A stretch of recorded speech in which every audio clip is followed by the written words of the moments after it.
Saudara-saudara, kumaha kabarna? Damang sadena dengan saya si Otong kembali lagi di channel Ningali Film. Pada episode kali ini kita akan membahas alur cerita dari film yang rilis pada tahun 2025, menceritakan seorang pendekar pedang misterius yang dituduh melakukan pembunuhan. Di balik sikapnya yang tenang dan cerdik seperti rubah, ia menyimpan rahasia gelap serta memiliki takdir yang terkait dengan kekuatan langit dan bumi. Bahkan ia juga harus melawan musuh yang berencana menghancurkan dunia persilatan dan menghadapi dualitas dirinya sendiri. Dan tidak usah berlama-lama lagi, mari kita mulai ceritanya.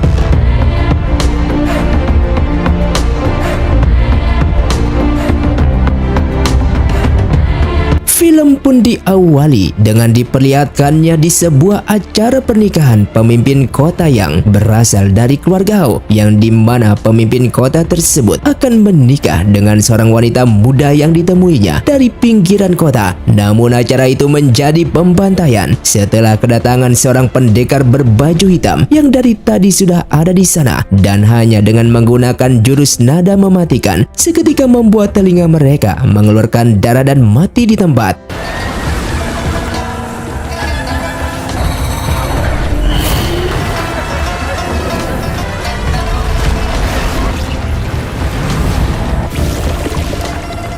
Kabar tentang pembantaian itu pun telah terdengar, dan pendongeng dari kedai teh Jinhua menceritakan kalau semalam lebih dari 100 nyawa di keluarga Hao mati tanpa tubuh mereka terluka. Situasi seperti ini membuat para pendekar teringat akan jurus nada mematikan yang hilang di dunia persilatan yang berasal dari Balai Zaudi. Karena para murid di sana selain menguasai gukin, mereka juga menguasai seruling, genderang, dan juga pipa, yang menjadikan alat musik tersebut sebagai jurus senjata mematikan untuk melawan para musuhnya. Namun sayangnya kini Balai Zaudi hilang begitu saja sejak 4 tahun yang lalu.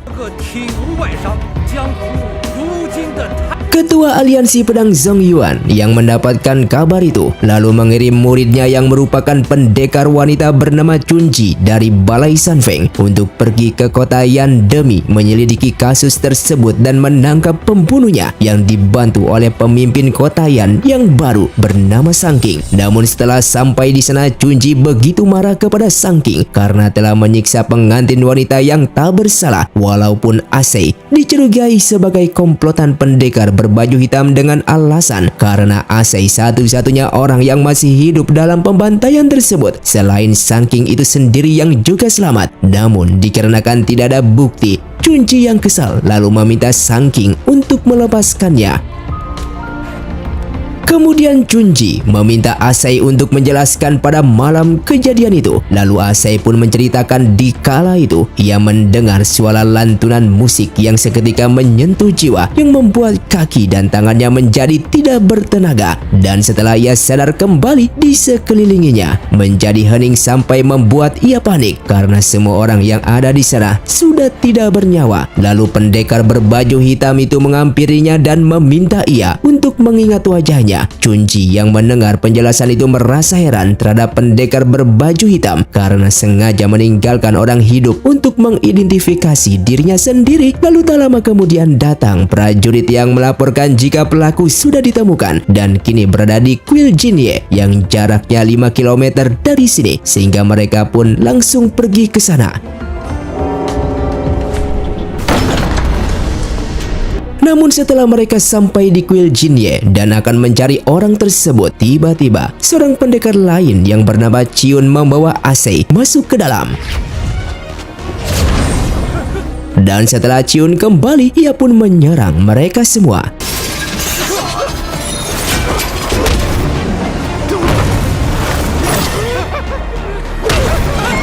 Sementara Asei yang berada di sebuah tempat dihadapkan dengan seorang bayi yang baru bangun dari tidurnya, sehingga ia dipinta oleh pendekar yang ada di sana untuk membujuk bayi tersebut supaya tidak menangis. Namun Asei begitu terkejut ketika melihat pendekar tersebut karena wajahnya sangat mirip dengan wajah pendekar berbaju hitam yang 3 hari lalu membantai keluarga Hao. Sementara Chiun sendiri masih bertarung dengan mereka. Dan dampak dari pertarungan tersebut membuat bayi itu pun menangis kembali, sehingga penjaga bayi yang merasa kesal lalu menyerang mereka dan hanya menggunakan sehelai daun ke arah lonceng. Seketika lonceng itu pun mengeluarkan jurus nada mematikan yang membuat mereka semua terpental.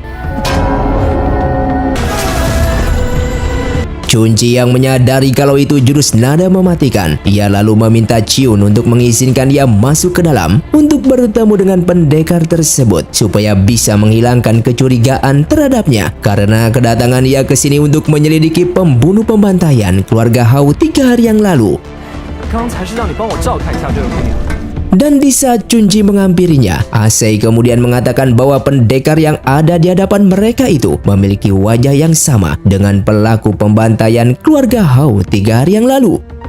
Dengan segera Chunji pun memperkenalkan dirinya yang berasal dari aliansi pedang Zongyuan yang kedatangannya untuk menyelidiki kasus berdarah kediaman keluarga Hao.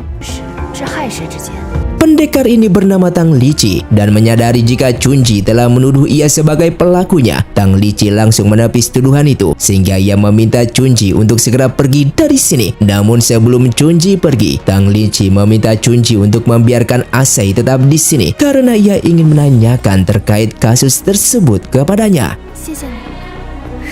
Tang Liqi yang mengetahui jika wajah pelaku pembunuhan itu sangat mirip dengan wajahnya. Seketika ia pun menyadari jika pelaku tersebut merupakan musuhnya yang menyamar menjadi dirinya demi balas dendam. Sementara Chunji yang ingin menyelidiki kasus itu sendirian, Chiun pun datang untuk membantunya. Di malam itu, Chunji merasa curiga terhadap pemimpin kota Yan yang tak lain adalah Sang King, karena ketika ia baru menyelidiki kasus ini, Sang King justru menyiksa Nona Asai untuk mengakui kesalahannya, padahal sudah jelas kalau Nona Asai merupakan korban dan bukan pelaku. Entah apa alasan Sang King melakukan penyiksaan tersebut, yang jelas di balik itu semua terdapat sesuatu yang sedang disembunyikannya. Bahkan ia juga memberitahu Chiun jika semua korban tidak memiliki luka luar selain kedua telinga yang mengeluarkan darah. Maka dari itu mereka pun langsung mengecek tubuh para korban tersebut. Setelah mengeceknya, Chiun menganggap kalau kondisi kematian ini memang seperti terkena jurus nada mematikan. Namun ada juga jenis racun yang membuat kedua telinga seseorang berdarah, dan racun tersebut bernama Baibu. Racun itu tidak berwarna dan juga tidak berbau, bahkan tidak ada efek racun sama sekali jika dilarutkan ke dalam air biasa. Namun racun tersebut akan menjadi racun berbahaya jika dilarutkan ke dalam arak osmanthus. Hingga pada akhirnya mereka pun mendapatkan sebuah informasi bahwa semua orang mati bukanlah akibat jurus nada mematikan, melainkan racun Baibu yang sudah dipersiapkan oleh Sang Qiang, sehingga pelaku sengaja menggunakan jurus nada untuk menuduh Tang Liqi sebagai pelakunya. Dan setelah semuanya terungkap, Chiun pun akan menangkap Sang King yang akan melarikan diri. Setelah terdesak, Sang King pun mengakui akan kesalahannya. Ia melakukan itu semua karena atas perintah dari seorang pendekar yang wajahnya sangat mirip dengan Tang Liqi, yang menyuruhnya untuk meracuni 100 orang dari keluarga Hao agar Sang King menggantikan posisi pemimpin kota dan membuat kematian mereka seolah-olah akibat dari jurus nada mematikan. Sedangkan di sisi lain, Tang Liqi telah kedatangan seorang pendekar bernama Ping Jai yang memberinya sebuah surat dari seseorang dan juga sebuah kotak yang di dalamnya terdapat seruling giok. Seruling tersebut lalu mengingatkannya pada kejadian 4 tahun yang lalu, yang dimana di saat itu ia bersama saudara seperguruannya yang bernama Liuan mengajaknya untuk memainkan alat musik yang diajarkan oleh kakak seperguruan mereka yang sudah tiada. Namun tiba-tiba Liuan menggunakan kesempatan tersebut untuk menyerangnya.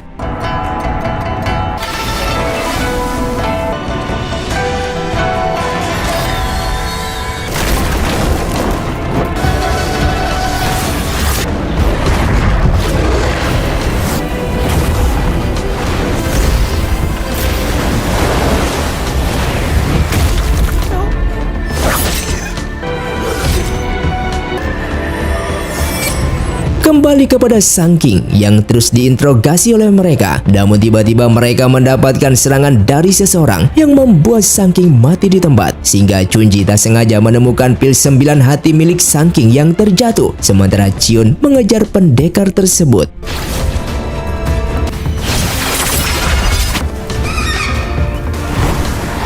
Chunji yang gagal mengejar Chiun lalu ia tersengaja bertemu dengan Asui dan membawanya menemui Tang Lichi. Tang Lichi mengatakan bahwa untuk mengejar pendekar tersebut mereka perlu memakai jalur air.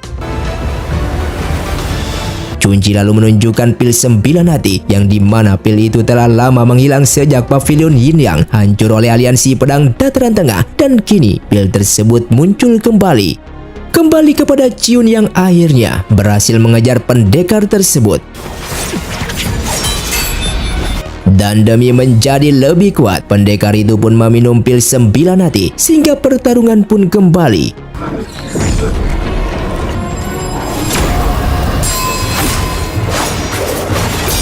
Tak lama kemudian, Tang Lichi juga telah sampai di sana. Menyadari jika pendekar itu telah meminum pil 9 hati, dengan segera Tang Lichi pun menyadarkannya.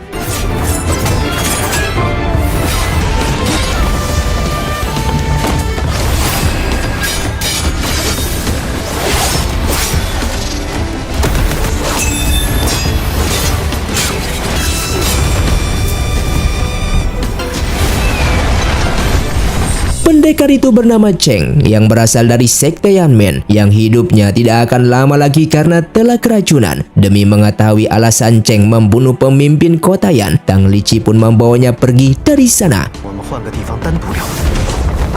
Di dalam pembicaraan tersebut, Cheng menceritakan bahwa setahun yang lalu setelah ia bertengkar dengan ayahnya yang merupakan ketua sekte Yanmen, lalu ia bertekad pergi mencari temannya yang bernama Chuan Xiang yang merupakan salah satu pendekar pedang terhebat. Dan di saat itulah ia tinggal bersama di Gunung Wasi hingga berlatih bela diri. Seketika itu seni bela dirinya meningkat pesat sehingga ia menganggap latihan ini tidaklah sia-sia. Namun nyatanya selama ini Chuan Xiang diam-diam memberi pil 9 hati ke dalam makanannya. Hal tersebut membuat ia terkejut dan setelah ia mengetahui semuanya, ia pun lalu bertanya alasan Chuan Xiang menaruh pil tersebut ke dalam makanannya. Namun di saat itu Chuan Xiang tidak ingin memberitahu alasannya dan hanya mengatakan jika Chuan Xiang akan membantunya supaya Cheng menjadi salah satu pendekar pedang terkuat. Sejak saat itulah ia memutuskan untuk tidak meminum pil 9 hati lagi sehingga tubuhnya menjadi keracunan. Namun setelah itu, Chuan Xiang tiba-tiba menghilang dan demi menemukan keberadaannya, ia lalu membawa pil 9 hati yang dibeli Chuan Xiang untuk menyelidiki caranya membeli pil tersebut hingga ia berhasil menemukan Sang King. Dan alasan ia membunuhnya karena ia khawatir Sang King membocorkan dan menghancurkan reputasi pendekar pedang Chuan Xiang yang telah membeli pil 9 hati darinya. Mendengar cerita tersebut membuat Tang Lichi tidak jadi membunuhnya asalkan Cheng mau memberitahukan di mana keberadaan pendekar Liyuan karena ia tahu kalau Cheng pasti pernah bertemu dengannya. Dan ketika Cheng ingin memberitahunya, tiba-tiba tubuhnya akan meledak yang dikendalikan oleh seseorang dari jarak jauh sehingga Tang Lichi pun mencoba menahan racun tersebut. Namun sayangnya itu tidak berhasil sehingga Cheng pun hancur tak tersisa. Lalu tak lama kemudian mereka telah kedatangan sekelompok pasukan yang ternyata itu adalah ayahnya Cheng yang bernama Fei Yu yang merupakan ketua sekte Yanmen. Menyadari jika anaknya telah dibunuh oleh Tang Lichi, ia pun memerintahkan pasukannya untuk membunuh Tang Lichi. Namun seketika Tang Lichi mengakui akan kesalahannya dan juga bersedia ditangkap oleh mereka bersama Chiun yang membuat Chiun begitu terkejut. Di malam harinya, terlihat mereka berdua pun dikurung di dalam sangkar besi.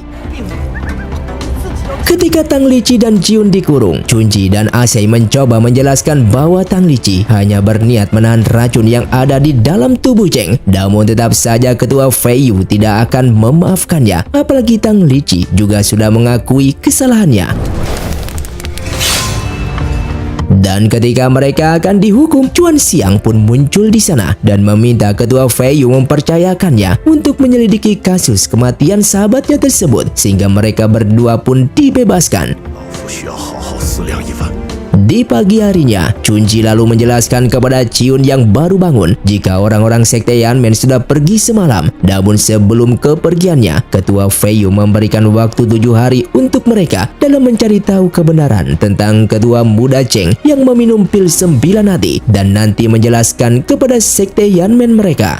我怎么不知道糖狐狸你这么爱这？ Sementara King Yu yang merupakan wakil ketua sekte Yanmen menemui Chuan Xiang dan menawarkan bantuan untuk menyelidiki kematian keponakannya tersebut. Di sana juga terdapat Chunji dan Chiun yang akan mengikuti kemana mereka akan pergi.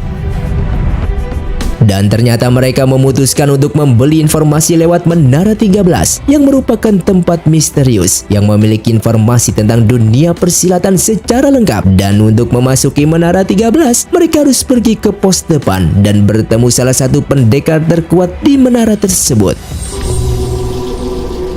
Di saat pendekar itu tiba, Chuan Xiang lalu menjadi tamu pertama yang menawar. Di sana Chuan Xiang akan memberinya sepasang mata yang suram, 3 jari kebencian, 5 tetes darah jantung, dan kebebasan selama 10 tahun. Semua itu ia ingin tukarkan dengan informasi tentang orang yang sebenarnya telah membunuh sahabatnya, yaitu Cheng. Namun tiba-tiba pendekar itu pun langsung menyerangnya karena tawaran itu tidak cukup, terkecuali ia membunuhnya.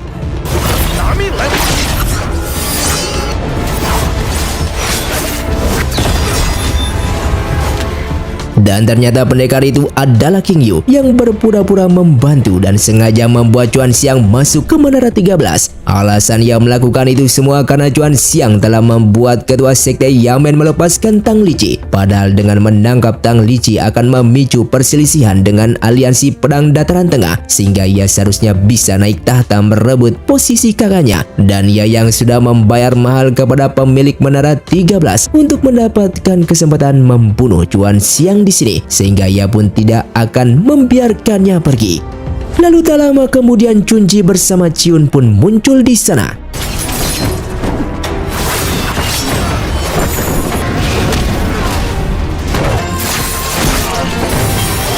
Kembali kepada Tang Lici yang menuruni tebing yang dekat dengan tempat tinggal Cheng bersama Chuan Xiang. Lalu ia melihat mayat yang telah menjadi tengkorak dan ia menduga bahwa mayat tersebut adalah Chuan Xiang yang asli, sehingga ia menyadari jika adanya kesalahpahaman antara Cheng dan Chuan Xiang di saat dulu. Sementara King Yu yang masih bersikeras untuk menghabisi Chuan Xiang, lalu ia bersiap untuk menenggelamkan Menara 13. Namun tiba-tiba Tang Lici datang untuk menghentikannya. Tang Lici mengatakan bahwa kematian Cheng adalah rencana Liuan agar Tang Lici dikejar oleh sekte Yamen. Namun dikarenakan saat itu Tang Lici menyerahkan diri, Liuan pun mengirim Chuan Xiang palsu, sehingga saat ini ia ingin mengetahui siapa sebenarnya yang sedang menyamar menjadi Chuan Xiang tersebut. Karena bagaimanapun juga Chuan Xiang asli sudah meninggal dunia, dan yang menyamar Chuan Xiang saat ini adalah Wu Yan yang merupakan bawahan Liuan.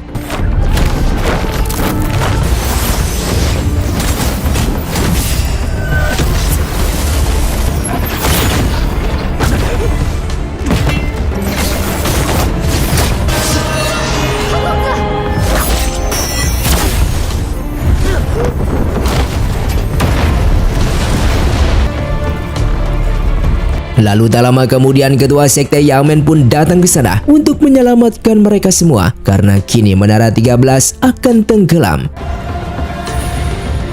Tang Lici pun menjelaskan kepada ketua sekte Yamen bahwa 1 tahun yang lalu Cheng telah diracuni oleh King Yu yang merupakan pamannya sendiri dengan memberinya pil 9 hati. Hingga di saat tinggal bersama Chuan Xiang di pavilion Liu Lian setengah tahun yang lalu, Chuan Xiang yang merupakan sahabatnya tidak tega untuk memberitahu kebenaran tersebut dan malah disalahpahami oleh Cheng sendiri dengan menganggap jika sahabatnya itu yang telah memberinya pil 9 hati. Padahal Chuan Xiang terpaksa membeli dan memberikan pil tersebut supaya Cheng bisa bertahan hidup, karena jika Cheng tidak mengkonsumsi pil itu lagi maka dampaknya Cheng akan mati. Namun di saat itu Cheng salah paham dan justru sangat marah, sehingga ia yang tidak sadar akibat pil tersebut justru membunuh Chuan Xiang hingga terjatuh dari tebing. Singkatnya esok hari pun tiba, ketua sekte Yamen lalu menyerahkan King Yu untuk diadili oleh aliansi pedang Zongyuan. Namun ketika akan dibawa oleh Chunji, tiba-tiba Raja Pedang pun muncul di sana. Dengan nada angkuh ia meminta mereka untuk menyerahkan King Yu. Chiun yang tidak suka dengan sikap Raja Pedang Yu, sehingga ia pun menantangnya untuk bertarung.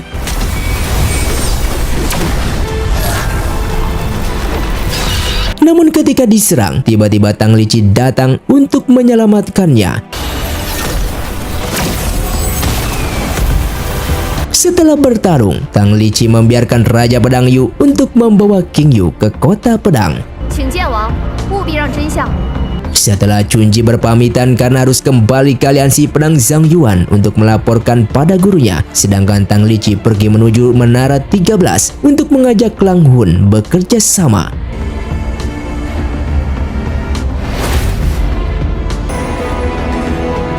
Setibanya di sana, Bing Zai yang merupakan pemilik Menara 13 menemui Tang Lici dan Tang Lici menanyakan harga yang akan ditawarkan olehnya untuk mendapatkan Lang Hun. Namun Bing Zai menolak tawaran tersebut karena bagaimanapun juga Lang Hun merupakan salah satu pendekar pedang terkuat di Menara 13 ini dan Tang Lici yang memaksa sehingga pertarungan pun terjadi.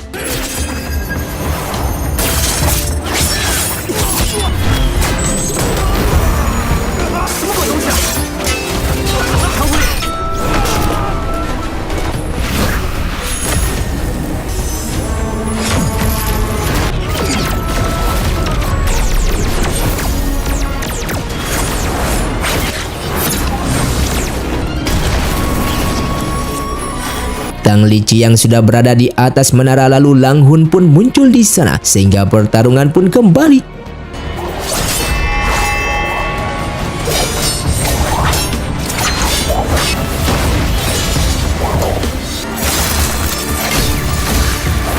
Tang Lici yang berhasil ditangkap dan akan diserang oleh kekuatan petir dari menara tersebut. Namun serangan itu berhasil ditepis olehnya.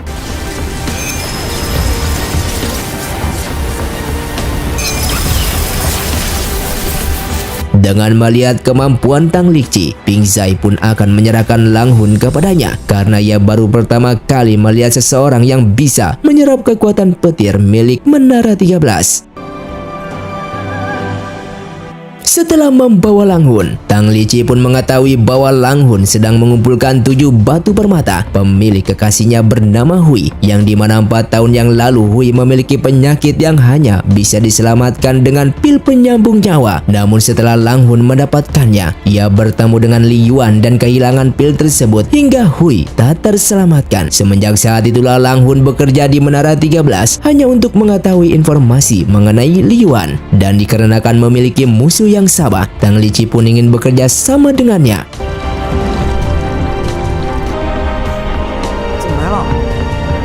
Saat ini Tang Lici dan Lang Hun berencana pergi menuju kota Raja Pedang untuk menghadiri sebuah acara festival yang dimana semua para pendekar akan berkumpul di sana. Di dalam perjalanannya, mereka membahas mengenai kota Raja Pedang yang terkenal dengan pedang Phoenix milik pendekar Swan King, yang merupakan salah satu dari 7 pendekar pedang yang menghabisi Yin dan Yang dalam pertempuran di puncak Tiandu. Meskipun mereka berhasil menghabisi Yin dan Yang, namun Swan King terluka parah dan sulit disembuhkan hingga melepaskan senjatanya sendiri di dinding pedang Tianyan dan meninggalkan sebuah hati pedang.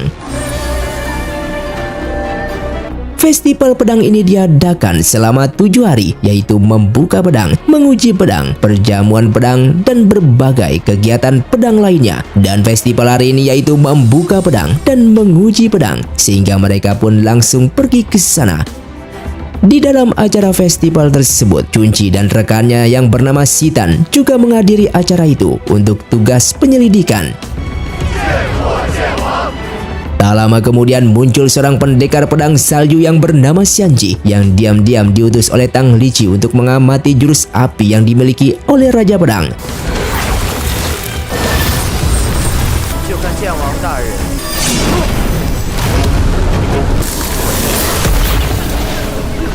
Setibanya di kota Raja Pedang, Tang Lici pun pergi ke dinding Tianyan untuk menemui Swan King. Swan King lalu melihat adanya segel mata emas dalam diri Tang Lici, sehingga pertarungan pun terjadi.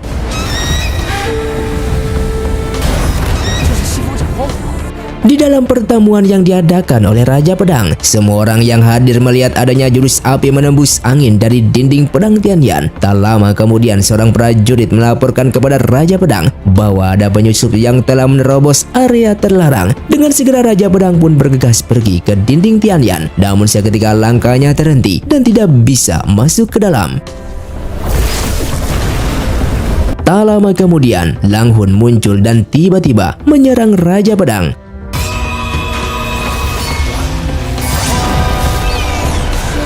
Lalu Tang Lici pun keluar dari dinding pedang Tianyan. Di sana Tang Lici pun mengatakan kepada mereka semua bahwa dirinya lah yang telah menangkap King Yu dan menantang Raja Pedang untuk menginterogasi King Yu secara terbuka. Dan di saat pendekar Puzu ditugaskan untuk menginterogasi King Yu, Raja Pedang Yu membuat jebakan yang seolah-olah King Yu dibunuh oleh Lang Hun.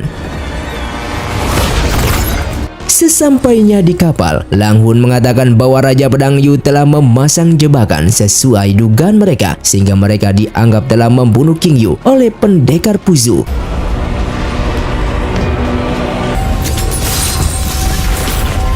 Lang Hun mengatakan bahwa Puzu telah ditipu oleh Raja Pedang Yu karena kejadian yang sebenarnya King Yu sudah mati di saat ia ke penjara. Di saat itu ia bersembunyi karena merasakan kedatangan seseorang. Ternyata itu adalah Wu Yan yang berubah dirinya menjadi Lang Huan dan membakar jasad King Yu.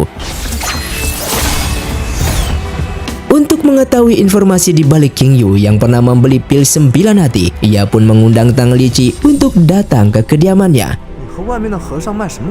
Keesokan harinya, Xianji menemui Tang Lici dan melaporkan hasil pengamatannya setelah bertarung dengan Raja Pedang Yu. Ia mengatakan bahwa jurus api menembus angin milik Raja Pedang memanglah bermasalah, namun di dalam pedang terdapat aura jahat yang sangat kuat. Mendengar hal itu, dugaan Tang Lici pun semakin kuat bahwa Raja Pedang Yu mengandalkan pil 9 hati untuk menguasai ilmu pedang. Setelah itu ia menemui undangan Puzu dan mengajaknya untuk berduel mengasah kemampuan bela diri mereka.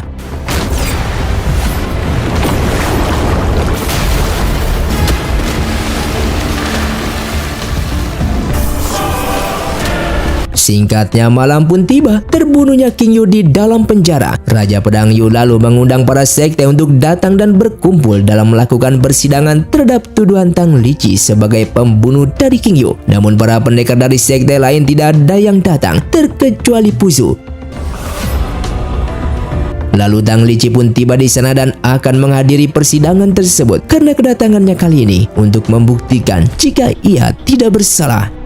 Raja Pedang Yu lalu memberinya segelas arak atas ucapan terima kasihnya kepada Tang Lici karena sudah hadir di tempat ini, yang dimana arak tersebut merupakan arak kejujuran. Begitu meminumnya, maka Tang Lici tidak bisa berbohong lagi. Tang Lici yang sudah menyadari jika arak itu sudah dicampuri dengan racun, ia lalu menuangkan arak tersebut ke dalam teko besar supaya Raja Pedang Yu juga meminumnya.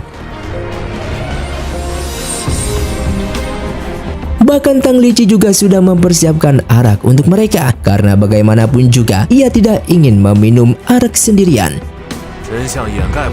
Sebelum mereka meminumnya, Tang Lici mengatakan jika arak yang ia bawa merupakan penghormatannya kepada Raja Pedang Yu karena telah bekerja keras dan berjasa besar untuk dunia persilatan demi melenyapkan pil 9 hati. Terlihat para pendekar di bawah naungan Raja Pedang Yu merasa ketakutan karena mereka takut jika arak yang akan diminumnya mengandung sebuah racun mematikan. Dan setelah mereka semua meminumnya, Tang Lici kembali menjelaskan jika araknya tidak mengandung racun, melainkan mengandung sebuah obat yang dimana obat tersebut akan bereaksi menjadi racun jika diminum oleh orang yang telah mengkonsumsi pil 9 hati, yang membuat para pendekar di sana menjadi panik. Tang Lici sengaja melakukan ini semua supaya Puzu bisa melihat jika para pendekar di bawah naungan Raja Pedang Yu telah mengkonsumsi pil terlarang tersebut. Raja Pedang Yu yang kesal lalu menyerang Tang Lici, namun serangan tersebut dihentikan oleh Puzu yang kini sudah mulai percaya terhadapnya. Dan setelah itu, Puzu pun pamit dengan membawa Tang Lici pergi dari sana. Setelah mereka pergi, para pendekar di sana tiba-tiba kesakitan, yang dimana obat tersebut telah bereaksi dan membuktikan jika mereka semua memang mengkonsumsi pil terlarang tersebut.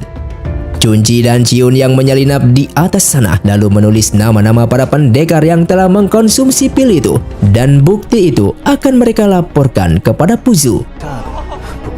中的信。 Pada awalnya Puzu masih tetap tidak percaya, namun Xiangqi datang ke sana dengan menunjukkan barang bukti puluhan pil yang ia dapat dari kediaman Raja Pedang, sehingga Puzu pun percaya dan akan membawa bukti-bukti tersebut kepada aliansi Pedang Zongyuan dan meminta Tang Liqi untuk tidak membunuh Raja Pedang. Singkatnya esok hari pun tiba Raja Pedang Yu yang kesal kepada para pendekar di sana karena akibat mereka ia akan dihukum oleh aliansi Pedang Zongyuan. Oleh karena itu ia akan membunuh mereka semua dengan menyerap inti kekuatan mereka. Ciun bersama Lang Hun yang melihat hal tersebut langsung menghampirinya sehingga pertarungan pun terjadi.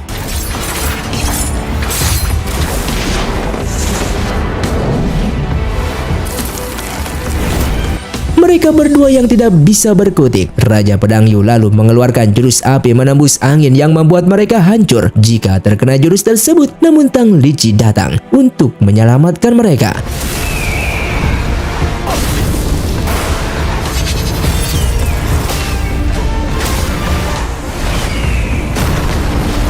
Li Yuan yang tidak akan membiarkan Tang Liqi hidup dengan menggunakan jarum spiritualnya. Ia lalu menyerang dinding pedang Tianyan. Tang Liqi yang menyadari jika itu merupakan perbuatan dari Li Yuan, dan jika dinding pedang Tianyan runtuh maka kota pedang akan hancur dan banyak para warga yang di bawahnya akan terkena dampak tersebut, sehingga ia meminta Ciun dan Lang Hun untuk mengevakuasi para warga supaya bisa pergi dari kota ini.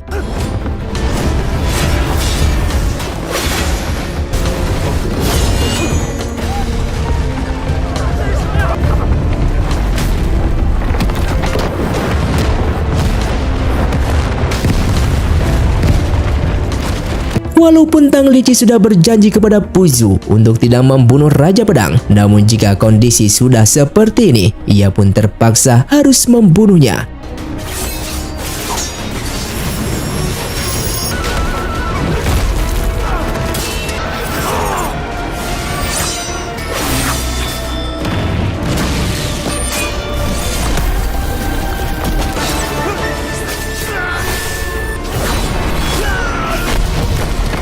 Di dalam pertarungan tersebut, Raja Pedang Yu merasa heran kenapa ia kalah dan belum bisa menandinginya. Padahal sebelumnya ia sudah menyerap inti kekuatan dari para pendekar. Dan demi mengalahkannya, Raja Pedang Yu lalu memakan puluhan pil 9 hati. Hingga pada akhirnya, ia menyerap inti kekuatan dari pedang Phoenix milik pendekar Xuan Ging dan akan ia gabungkan dengan jurus api menembus angin. Dengan melihat kekacauan tersebut, Puzu lalu menggunakan jurus terkuatnya yang bernama jurus cahaya suci dari langit untuk membuat segel penghalang.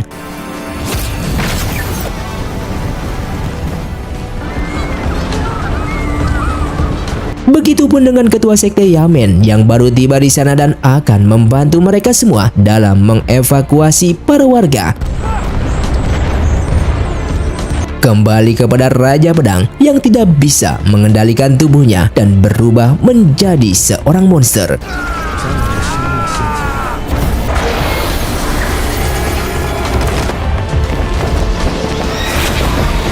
Dan begitupun dengan Tang Liqi yang berubah wujudnya, dan ternyata Tang Liqi merupakan pewaris dari Yin dan Yang. Hingga pada akhirnya Tang Liqi pun berhasil membunuhnya.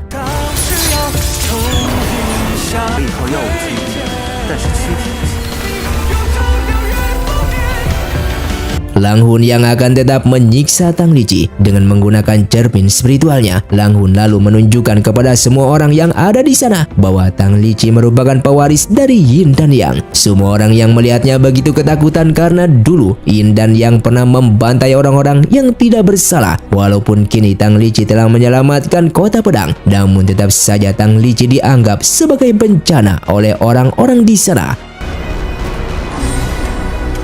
Tang Liqi yang terluka parah lalu disembuhkan oleh Puzu yang tidak menyangka jika Tang Liqi merupakan pewaris dari Yin dan Yang, karena kekuatan besar yang dimilikinya bukan hanya untuk menjadi sumber kehancuran, namun juga bisa menjadi harapan terakhir dunia persilatan.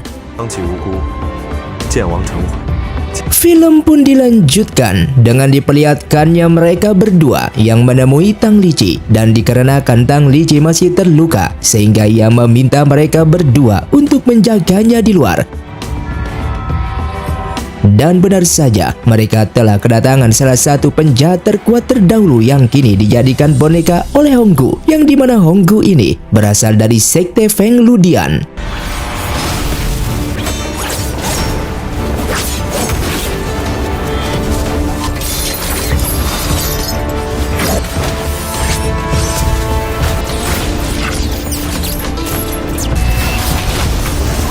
Lang Hun yang terluka akibat terkena serangan, dan tiba-tiba mereka juga kedatangan seorang pendekar lainnya yang muncul dari atas atap. Pendekar itu bernama Wuxing, yang dimana Wuxing merupakan salah satu dari 7 pendekar pedang yang dulunya telah membunuh Yin dan Yang ketika pertempuran di puncak Tiandu, dan kini Wuxing juga dijadikan boneka oleh Honggu untuk membunuh Tang Liqi.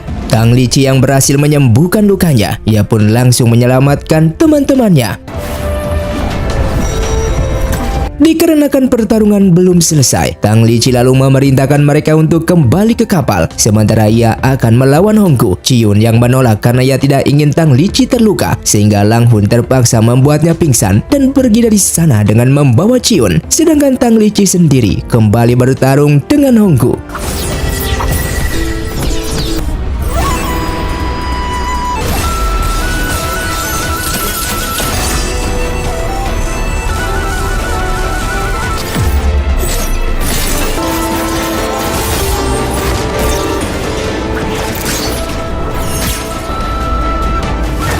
Honggu yang terluka, lalu Tang Liqi mengatakan jika Li Yuan pernah menggunakan lagu tersebut untuk membunuhnya 1 kali, dan jika Li Yuan datang maka ia juga akan menggunakan lagu tersebut. Oleh karena itu, ia akan menggunakan Honggu untuk memancing Li Yuan datang ke sini. Namun yang datang malah Fang Tao yang membuat Tang Liqi terluka parah akibat terkena senjata tusuk kondenya dan akan membawanya ke hadapan Li Yuan.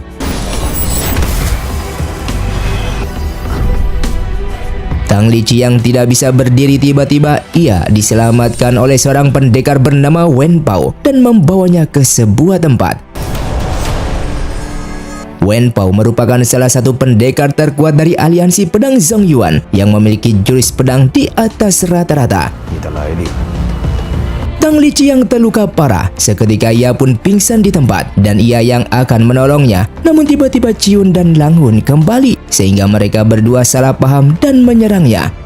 Tak lama kemudian, Chunji dan Asei berhasil menemukan mereka dan menghentikan pertarungan tersebut. Dikarenakan Tang Liqi terluka parah, Ciun lalu teringat obat pil penyambung nyawa yang selalu dibawa olehnya. Namun menurut Wen Pao, bahwa obat tersebut termasuk obat terlangka ratusan tahun. Jika dipakainya pun akan sia-sia. Seketika Asei pun mengingat jika dahulu Tang Liqi pernah terluka dan tak sengaja sembuh oleh darahnya, sehingga ia pun mencobanya kembali. Di dalam mimpinya, Tang Liqi mengingat di waktu 4 tahun yang lalu, yang dimana di saat Li Yuan memberi sebuah surat dari aliansi pedang Zongyuan yang memberitahu bahwa ada batu bersinar yang jatuh dari langit beberapa waktu yang lalu yang dicurigai pertanda Yin dan Yang kembali muncul ke dunia. Setelah Li Yuan pergi, Fang Zhao yang merupakan kakak seperguruannya yang kini sudah meninggal dunia pernah mengatakan bahwa meskipun Tang Liqi memiliki tanda mata emas, namun bukan berarti Tang Liqi merupakan Yin dan Yang. Tang Liqi yang tersadar dan mendapatkan Asei berada di hadapannya. Lalu ia meminta penjelasan kepada Asei mengapa darahnya bisa menyelamatkan dirinya. Asei pun tidak mengetahui tentang hal itu. Yang jelas dulu ia pernah melihat jika luka Tang Liqi pernah sembuh oleh darahnya. Maka dari itu ia pun mencobanya kembali. Setelah mengetahui Tang Liqi telah sadar kembali, Wen Pao lalu menemuinya dan meminta Tang Liqi untuk ikut bersamanya ke aliansi pedang Zongyuan karena ia yakin jika Tang Liqi bukanlah orang jahat dan akan membersihkan namanya dari tuduhan pewaris Yin dan Yang. Namun teman-temannya justru membawa Tang Liqi kabur dari hadapan Wen Pao karena mereka ingin meminta bantuan istana Biluo demi mengalahkan sekte Feng Ludian karena kini pil 9 hati tersebut sudah tersebar di dalam dunia persilatan.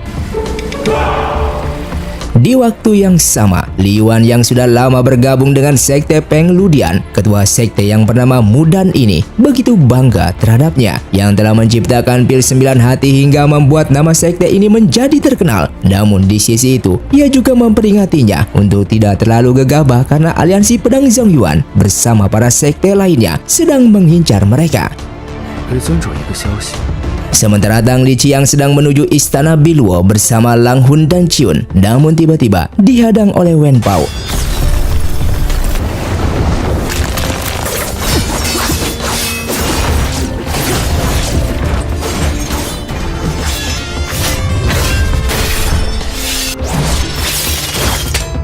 Setelah Asui menghentikan mereka, dan ternyata tujuan Wen Pao memang bukan untuk menangkap Tang Liqi, karena sebelumnya ketua aliansi pedang Zongyuan juga mengutusnya membantu Tang Liqi membujuk ketua istana Biluo untuk membentuk aliansi dengan sekte pedang Zongyuan agar bersama-sama melakukan penyerangan terhadap sekte Feng Ludian. Singkatnya, setelah sampai di sana, Tang Liqi menemui ketua istana Biluo dan mengatakan bahwa ia ingin istana Biluo bergabung dengan sekte pedang Zongyuan dalam melawan sekte Peng Ludian, dan ketua istana Biluo pun menyetujuinya. Namun tiba-tiba di luar sana terdapat serangan dan ternyata sekte Peng Ludian sudah di luar dan akan menyerang mereka.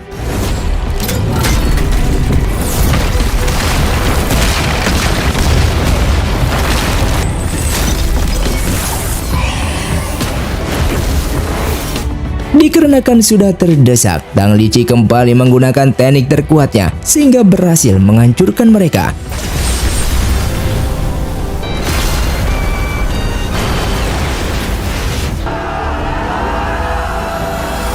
Li Yuan yang kembali kalah dan demi balas dendam, ia pun akan membunuh Tang Liqi.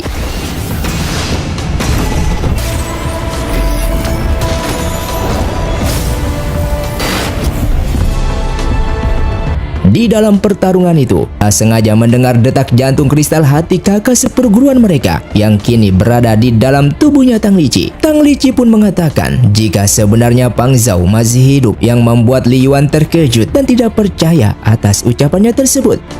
还能把他的那个邪气换到我身上。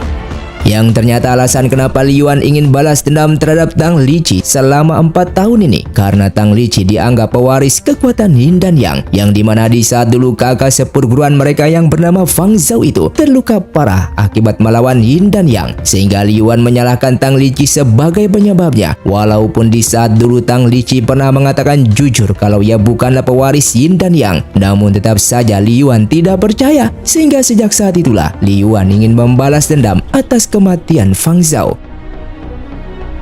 Tang Liqi juga mengungkapkan jika sebenarnya kakak seperguruan mereka bisa hidup kembali karena tubuhnya ia sembunyikan di balai Zaudi menggunakan peti mati kristal abadi dari istana Biluo untuk menyimpannya, sehingga inti kehidupan dan energi vitalnya telah tersimpan di sana. Asalkan mereka menggunakan buku kehidupan untuk memperbaikinya, maka kakak seperguruan mereka akan kembali hidup.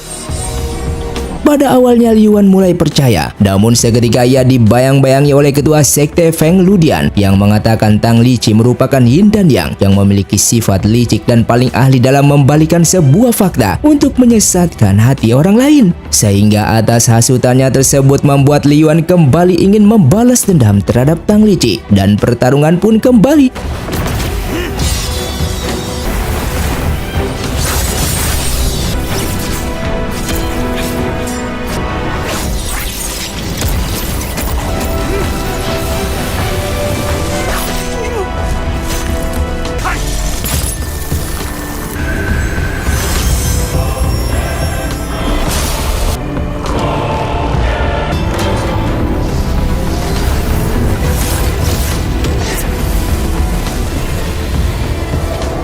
Di tengah pertarungan yang menegangkan, tiba-tiba Li Yuan diserang oleh Lang Hun yang ingin membalas dendam kepadanya karena akibat Lang Hun dulu membuat kekasihnya meninggal dunia.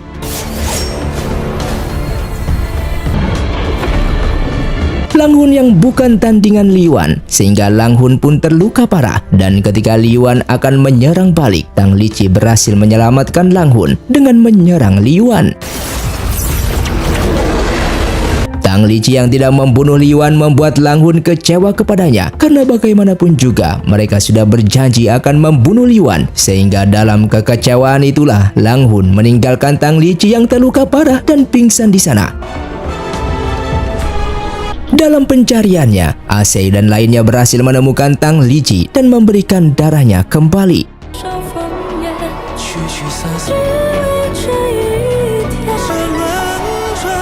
Singkatnya esok hari pun tiba, Tang Liqi yang siuman lalu melihat pergelangan tangannya Asei yang penuh sayatan luka akibat menyelamatkannya, sehingga ia memintanya untuk menghentikan tindakan ini karena jika diteruskan otot milik Asei akan terluka parah.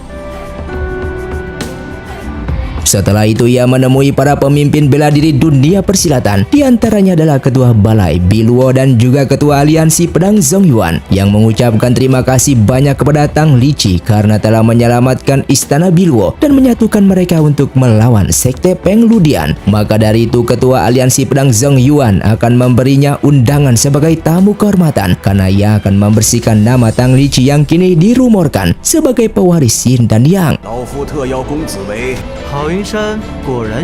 Hingga pada akhirnya ia pun telah sampai di markas Aliansi Pedang Zongyuan. Di sana terdapat para pendekar tingkat tinggi dari berbagai sekte yang sudah berkumpul. Namun para pendekar di sana tidak menyetujui akan keputusan Ketua Aliansi Pedang Zongyuan karena bagaimanapun juga mereka belum sepenuhnya mengenali Tang Liqi, sehingga jangan tergesa-gesa untuk mengambil keputusan bahwa Tang Liqi bukan pewaris Yin dan Yang.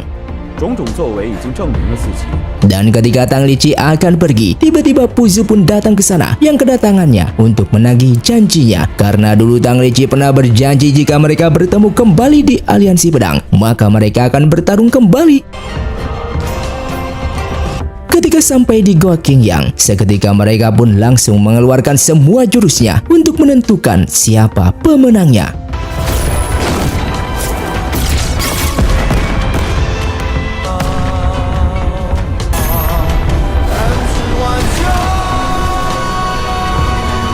Di tengah pertarungan, tiba-tiba muncul aura pedang naga hijau yang menyambut kedatangan Tang Liqi, sehingga mereka pun langsung memberi hormat. Ketua Sekte Aliansi Pedang Zongyuan mengatakan jika semalam leluhur pedang naga hijau menampakkan diri di dalam mimpinya yang mengatakan Aliansi Pedang Zongyuan akan kedatangan seorang dewa yang turun dari langit demi membantu dunia persilatan melewati kesulitan agar dunia persilatan kembali damai. Sehingga para pendekar di sana yang awalnya tidak menyetujui akan kehadiran Tang Liqi, namun kini justru berbalik dengan menganggap jika dewa yang dimaksud oleh leluhur mereka adalah Tang Liqi. Hingga di malam harinya, bergabungnya Tang Liqi ke dalam Aliansi Pedang Zongyuan. Lalu mereka pun mengadakan pesta minum makan bersama. Sementara Li Yuan yang akan mempercayai ucapan Tang Liqi sekali lagi, yang dimana di saat itu Tang Liqi pernah mengatakan jika mayat kakak seperguruan mereka berada di Balai Zaudi. Oleh karena itu Li Yuan menggunakan serangga gunya untuk mencarinya.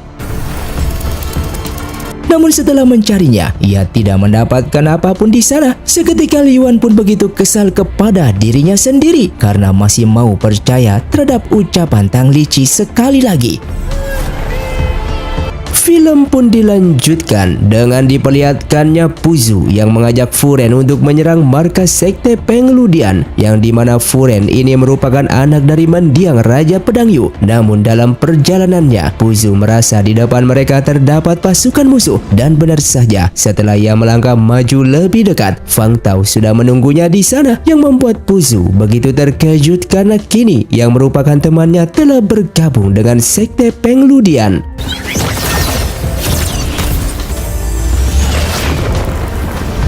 Fu Ren yang melihat di depan mereka terdapat formasi bintang, sehingga ia menyadari jika Pu Zu dalam keadaan bahaya. Ia pun memerintahkan pasukan untuk membantunya. Namun tiba-tiba Fang Tao menggunakan kabut beracun untuk menjebak mereka semua.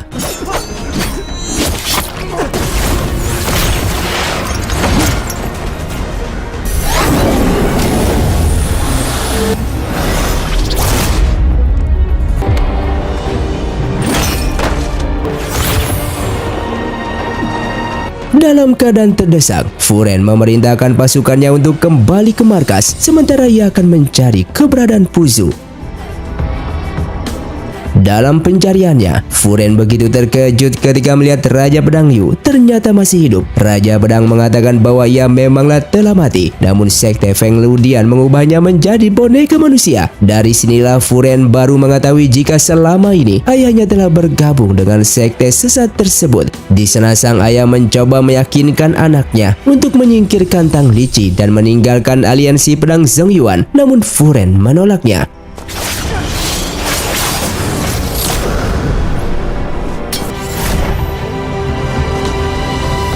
Singkatnya esok hari pun tiba. Ia melaporkan apa yang ia semalam lakukan. Meskipun Fu Ren tidak mengakui bahwa ia bertemu dengan ayahnya, namun Tang Liqi mengetahui bahwa Fu Ren telah menyembunyikan sesuatu.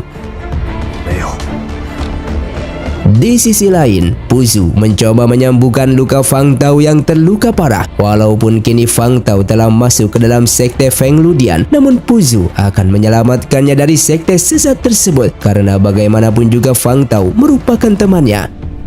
他们听不见。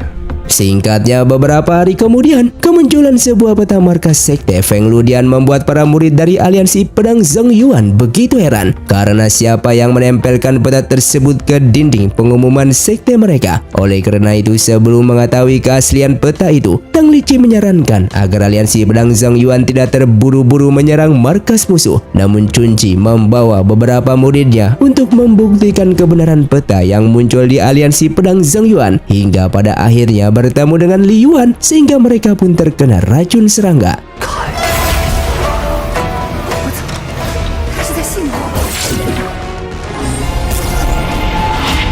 Tak lama kemudian, Fu Ren bersama lainnya juga telah sampai di sana untuk menyelamatkan para murid lainnya yang kini tidak sadarkan diri akibat racun. Namun mereka tidak menemukan Chun Ji. 可能是被刘野抓走了。 Dan di keesokan harinya, Tang Liqi melakukan penyerangan. Namun di tengah perjalanan mereka terkena kabut beracun dan kemunculan serangga yang menyerang mereka, sehingga pertarungan pun terjadi.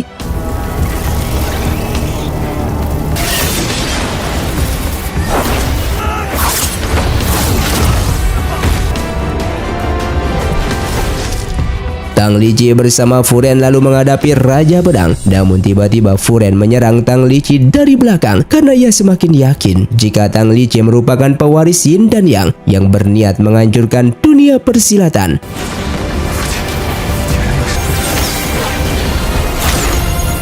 Namun di saat ayahnya mengatakan akan mengorbankan Fu Ren untuk menghabisi Tang Liqi, Fu Ren pun mengerti bahwa dirinya hanya dimanfaatkan oleh ayahnya. Di sana Fu Ren kemudian meminta maaf atas kecerobohannya dan Tang Liqi pun memerintahkan Fu Ren beristirahat sementara waktu, sedangkan ia akan menyelamatkan Chun Ji. Dan setelah menemukannya, Chun Ji mengatakan bahwa Wu Yan telah menyiapkan jebakan. Tak lama kemudian, Wu Yan mengeluarkan asap bius dan cermin bulan di air yang memperlihatkan dengan jelas bagaimana sekte Feng Ludian membasmi aliansi pedang Zhongyuan. 我找过。 Tang Liqi pun lalu membawanya ke tempat di mana ia memakamkan mayat kakak seperguruan mereka. Namun setelah membuka petinya, mayat Fang Zhao tidak ada di sana, yang membuat Li Yuan semakin tidak percaya terhadap Tang Liqi. Sesaat Tang Liqi menyadari jika mayat kakak seperguruan mereka telah dicuri oleh ketua sekte Feng Ludian. Namun Li Yuan yang sudah tidak mempercayainya langsung menyerang.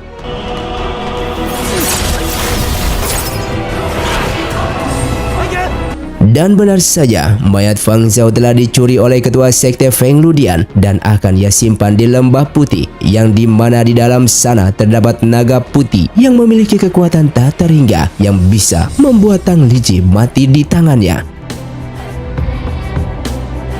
Singkatnya, Tang Liqi yang berhasil menemukan keberadaan mayat kakak seperguruannya, namun di sana ia harus melawan beberapa makhluk spiritual penjaga tempat tersebut.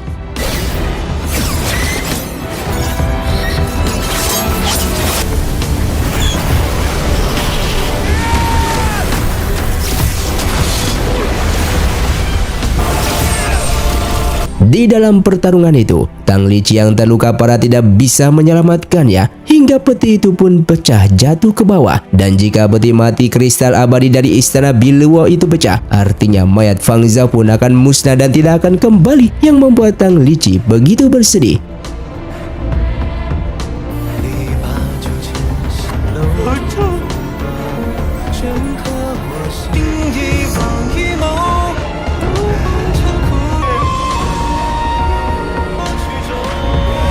Singkatnya, esok hari pun tiba. Tang Liqi yang masih belum sadarkan diri, lalu tabib di sana akan mencoba mengobatinya.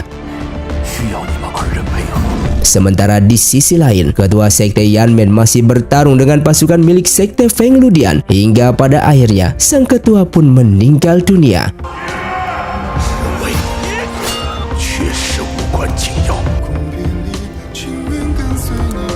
Begitupun dengan Furen yang harus melawan ayahnya sendiri yang kini sudah menjadi boneka sekte Feng Ludian.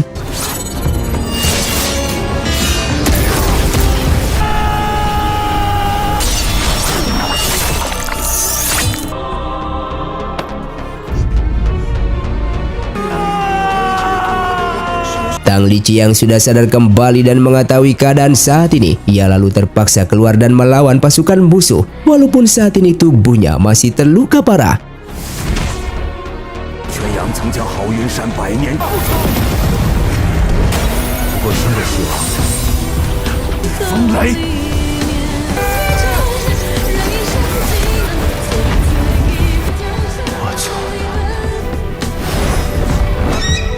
Tang Liqi yang jatuh lalu ditolong oleh salah satu murid dari aliansi pedang Zongyuan dan segera mencoba mengobatinya.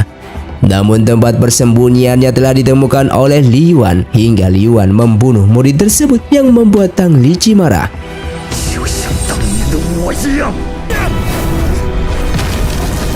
Bahkan dalam kemarahannya membuat ia tidak akan memaafkan Li Yuan karena Li Yuan sudah membunuh banyak orang demi balas dendam terhadap dirinya, sehingga pertarungan pun kembali.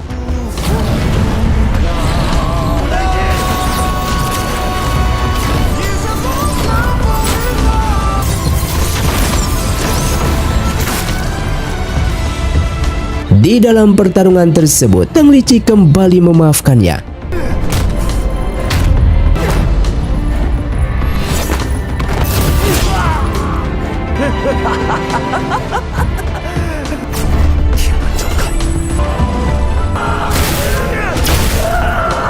Sedangkan di sisi lain, Chiun yang akan kembali ke sekte pedang Zongyuan, tiba-tiba ia tidak bisa mengendalikan tubuhnya dan menyerang pasukannya sendiri. Tang Liqi yang menyadari akan hal itu, dengan segera ia pun menolongnya. Namun di dalam pertarungan tersebut, Chiun yang setengah sadar meminta Tang Liqi untuk membunuhnya daripada ia harus dikendalikan oleh sekte Feng Ludian untuk membunuh orang-orang yang tak bersalah.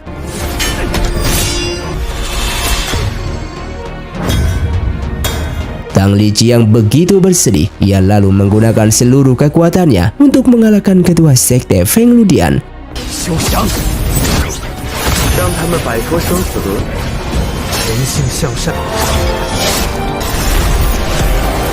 Ia yang berhasil mengalahkannya, lalu ia pun masuk ke dalam ruang dan waktu dengan mengorbankan seluruh inti jiwanya untuk mengembalikan orang-orang yang sudah tiada.